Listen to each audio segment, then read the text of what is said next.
10 ವರ್ಷದ ಬಾಲಕನ ಸಾವು, 24 ವರ್ಷದ ಯುವತಿಯ ಸಾವು, 3 ವರ್ಷದ ಮಗುವಿನ ಸಾವು ಹೀಗೆ ಇತ್ತೀಚೆಗೆ ಬಹಳಷ್ಟು ಜನರು ಸಾವಿನ ಮನೆ ಸೇರ್ತಾ ಇದ್ದಾರೆ.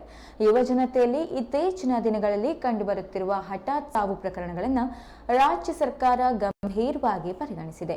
ಈ ಹಿನ್ನೆಲೆಯಲ್ಲಿ ತನಿಖೆಯನ್ನ ನಡೆಸುವುದಕ್ಕೆ ರಾಜ್ಯ ಸರ್ಕಾರ ತಜ್ಞರ ಸಮಿತಿಯೊಂದನ್ನು ರಚಿಸಿದೆ. ಸ್ವತಃ ಸಿಎಂ ಸಿದ್ದರಾಮಯ್ಯ ಈ ಬಗ್ಗೆ ಮಾಹಿತಿಯನ್ನ ನೀಡಿದ್ದಾರೆ.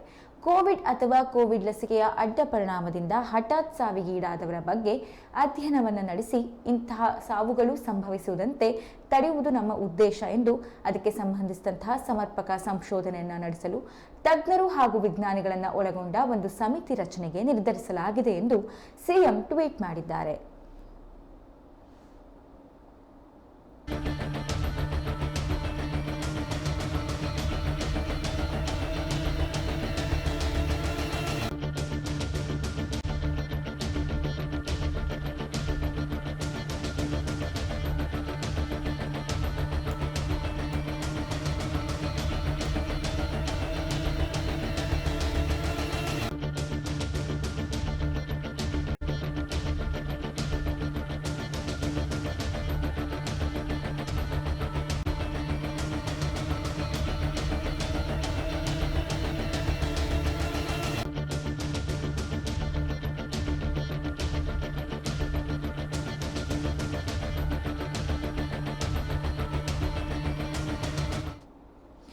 ಕರೋನಾ ಕಾಲದ ನಂತರದಿಂದ ಎಳೆಯ ವಯಸ್ಸಿನವರು, ಯುವ ಜನರು ಸೇರಿದಂತೆ ಬದುಕಿ ಬಾಳಬೇಕಾದವರು ಇದ್ದಕ್ಕಿದ್ದಂತೆ ಇಲ್ಲವಾಗ್ತಿದ್ದಾರೆ.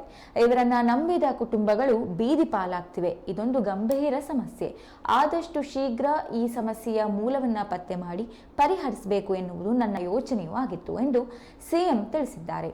ತಜ್ಞರ ಸಮಿತಿ ರಚನೆಗೆ ಸಲಹೆ ನೀಡಿ ಹಿರಿಯ ಪತ್ರಕರ್ತ ರಾಜಾರಾಮ್ ತಲ್ಲೂರು ಅವರು ಬರೆದ ಪತ್ರವನ್ನ ಉಲ್ಲೇಖಿಸಿರುವ ಸಿಎಂ, ಇಂತಹ ಸಂದರ್ಭದಲ್ಲಿ ಈ ಸಮಸ್ಯೆಯ ಬಗ್ಗೆ ಗಮನ ಸೆಳೆದು ಹಿರಿಯ ಪತ್ರಕರ್ತರಾದ ರಾಜಾರಾಮ್ ತಲ್ಲೂರ್ ಅವರು ಬರೆದ ಪತ್ರ ನನ್ನ ಯೋಚನೆಯನ್ನ ಕಾರ್ಯರೂಪಕ್ಕೆ ತರಲು ಪ್ರೇರಣೆಯಾಯಿತು.